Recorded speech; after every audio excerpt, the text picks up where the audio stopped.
सोमनाथ, ये नाम सुनते ही पुरानी कहानियां याद आती हैं। भक्ति की बातें, हमेशा रहने वाली चीजों की बातें। गुजरात के पश्चिम कोस्ट पर यह पवित्र जगह विशाल अरेबियन सी के किनारे को चूमती है। ये सिर्फ पत्थर और सीमेंट से बना मंदिर नहीं है, ये एक कहानी है। एक ऐसी कहानी जो इंडिया की पहचान में गहराई से बुनी हुई है। सदियों से यहां यात्री और कुछ खोजने वाले आते रहे हैं। वो कुछ ढूंढते हुए आते हैं, शायद शांति, शायद भगवान से कोई कनेक्शन। सोमनाथ ये सब देता है, और इससे भी कहीं ज्यादा। ये अटूट विश्वास का सबूत है, एक ऐसी स्पिरिचुअल एनर्जी की रोशनी जो हजारों सालों से दिलों को मोहती आई है।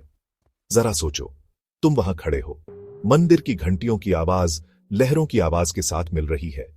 नमकीन हवा में पुरानी कहानियां तैर रही हैं। मंदिर का स्ट्रक्चर बड़ा और शानदार नीले आसमान के सामने खड़ा है। जब सूरज डूबता है तो मंदिर सुनहरी रोशनी में नहा जाता है। ये एक ऐसा नजारा है जो हमेशा याद रहता है। सोमनाथ की खूबसूरती सिर्फ इसकी आर्किटेक्चर में नहीं है, ये यहाँ के एटमॉस्फेयर में है। ये यात्रियों के चेहरे पर छपी भक्ति में है।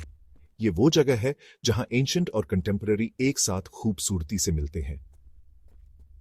सोमनाथ से जुड़ी लेजेंड्स भी उतनी ही कैप्टिवेटिंग है जितनी इसकी फिजिकल ब्यूटी। कहते हैं पहला मंदिर खुद सोम यानी चंद्र भगवान ने बनाया था। उन्होंने इसे भगवान शिव के सम्मान में बनाया था। सोम ने शिव जी से एक कर्स से मुक्ति पाने के लिए प्रार्थना की थी। यह कहानी सोमनाथ को सेलेस्टियल रियल्म से जोड़ती है। ये इसे चांद के साइकिल से, उसके घटने बढ़ने से जोड़ती है, बिल्कुल इसके अपने हिस्ट्री की तरह। यह मंदिर शिव का स्थान है, शिव जो डिस्ट्रॉयर भी है और क्रिएटर भी। ये पावरफुल ड्युअलिटी सोमनाथ की अपनी डिस्ट्रक्शन और शानदार तरीके से बार बार मैग्निफिसेंट रीबर्थ की जर्नी में भी दिखती है। Gap 2S। सोमनाथ भारतीयों के दिलो दिमाग में इतनी प्रोफाउंड जगह क्यों रखता है? इसका सीक्रेट क्या है? ये एक सिंबल है, अटूट विश्वास का सिंबल जिसने वक्त की मार सही है। ये एक कल्चर की रेजिलियंस को दिखाता है जो कभी हार नहीं मानती। ये उम्मीद की कहानी है, एक कहानी जो हमें बताती है कि बड़ी डिस्ट्रक्शन के बाद भी लाइफ फिर से खिल उठती है। ये वीडियो सोमनाथ के हिस्टोरिकल डेप्थ्स और कल्चरल वाइब्रेंसी में उतरेगा। हम इसकी कहानी की लेयर्स को एक्सप्लोर करेंगे, इंडिया और दुनिया के लिए इसके सिग्निफिकेंस को समझेंगे। सोमनाथ की कहानी बहुत पुरानी, धुंधली यादों तक फैली हुई है। इसकी ओरिजिन्स पौराणिक कथाओं में डूबी हुई है।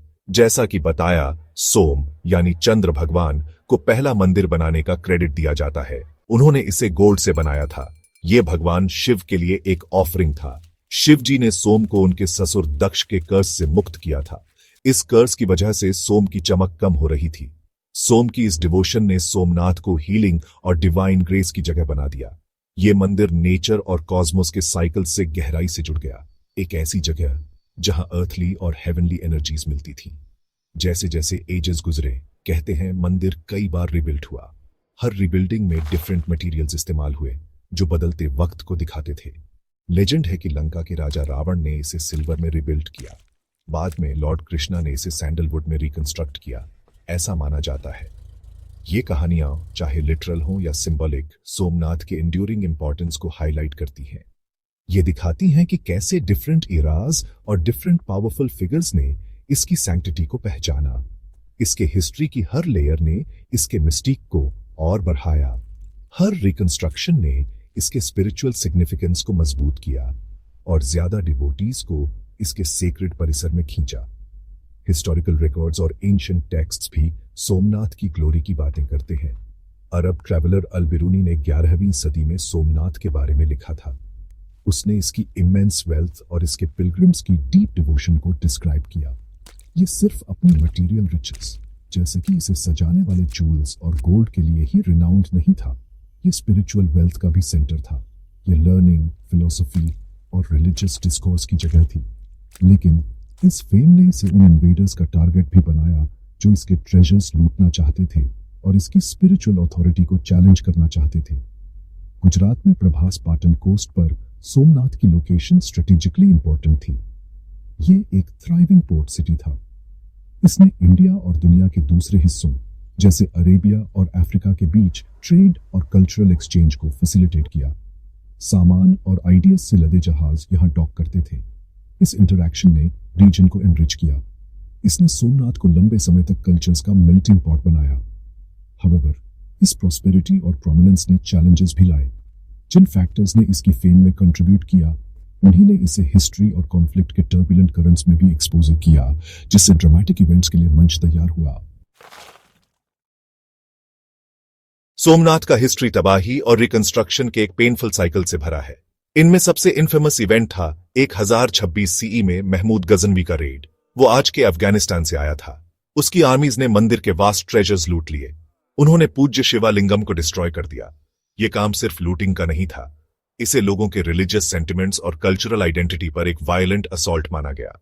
इस डेसेक्रेशन की मेमोरी इंडिया के कलेक्टिव कॉन्शियसनेस में गहराई से बसी हुई है, जो वल्नरेबिलिटी की एक कड़वी याद दिलाती है। महमूद की डिस्ट्रक्शन कोई आइसोलेटेड इंसिडेंट नहीं थी। सोमनाथ ने सदियों तक कई ऐसे अटैक्स और डेसेक्रेशंस का सामना किया। हर इन्वेजन ने स्कार्स छोड़े। डिस्ट्रक्शन का हर काम इसके डिवोटीज के स्पिरिट को तोड़ने की कोशिश थी, इसके सिग्निफिकेंस को मिटाने की कोशिश थी। लेकिन सोमनाथ की स्टोरी सिर्फ इन ट्रेजेडीज के बारे में नहीं है। ये, मोर इंपॉर्टेंटली, एक अनयील्डिंग स्पिरिट के बारे में है। ये फेथ की प्रोफाउंड रेजिलियंस के बारे में है। मंदिर को मल्टीपल टाइम जमीन में मिला दिया गया, फिर भी एक फीनिक्स की तरह ये अपनी एशेस से बार बार उठा, अपनी सिंबॉलिक पावर में और भी स्ट्रॉन्गर होकर। ये रिमार्केबल रेजिलियंस लोगों और उनके रूलर्स की अनवेवरिंग डिवोशन से फ्यूल हुई थी।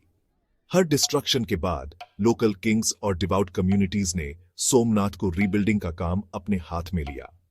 चालुक्य किंग्स ने और भी कई लोगों के साथ इसके रेस्टोरेशन में सिग्निफिकेंट रोल निभाया। डिस्ट्रक्शन और रीबर्थ का यह साइकिल सोमनाथ का एक डिफाइनिंग कैरेक्टरिस्टिक बन गया। इसने मंदिर को एक पावरफुल सिंबल में बदल दिया। यह कल्चरल परसिस्टेंस का सिंबल बन गया। इसने दिखाया कि एक कौम अपनी सेक्रेड हेरिटेज को हर मुश्किल के बावजूद प्रोटेक्ट और प्रिजर्व करने का कितना इंडोमिटेबल विल रखती है। मंदिर के पत्थर जैसे इस इंड्यूरिंग स्पिरिट की कहानियां सुनाते लगते हैं। करंट मंदिर, जो समंदर किनारे मजेस्टिकली खड़ा है, एक मॉडर्न रिकंस्ट्रक्शन है। इसे इंडिया के इंडिपेंडेंस के बाद 1947 में बनाया गया था। इसकी इनिशिएटिव सरदार वल्लभ भाई पटेल, इंडिया के फर्स्ट डेप्यूटी प्राइम मिनिस्टर, ने स्पीरहेड की थी। यह रिकंस्ट्रक्शन नए इंडिपेंडेंट नेशन के लिए एक डीपली सिंबॉलिक एक्ट था। यह कल्चरल प्राइड के रिवाइवल और एक चेरिश्ड हेरिटेज को रिक्लेम करने को रिप्रेजेंट करता था।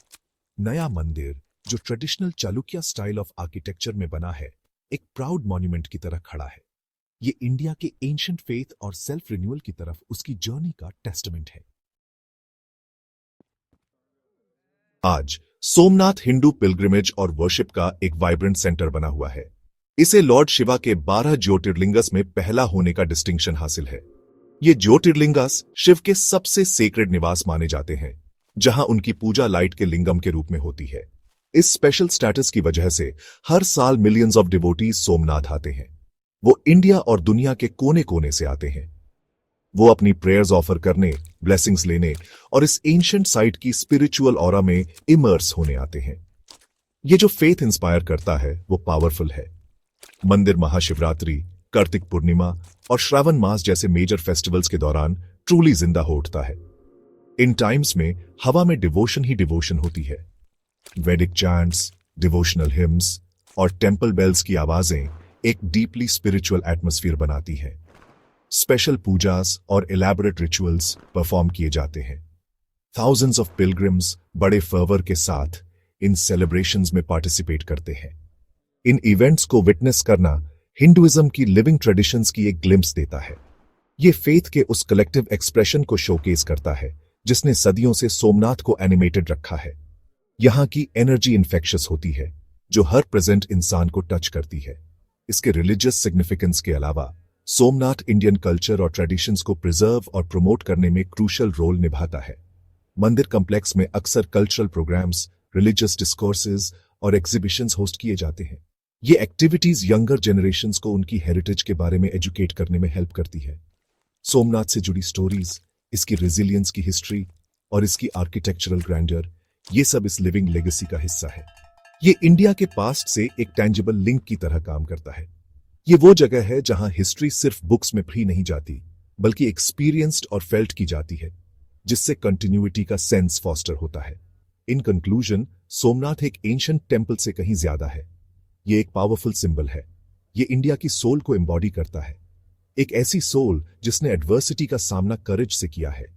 एक ऐसी सोल जिसने डिस्पेयर के बजाय रीबर्थ को चुना है। इसकी स्टोरी फेथ, डिस्ट्रक्शन और रीजनरेशन की एक टाइमलेस नैरेटिव है। सोमनाथ हमें ह्यूमन स्पिरिट की एंड्यूरिंग पावर और अपने कल्चरल रूट्स को प्रिजर्व करने के इंपॉर्टेंस के बारे में सिखाता है।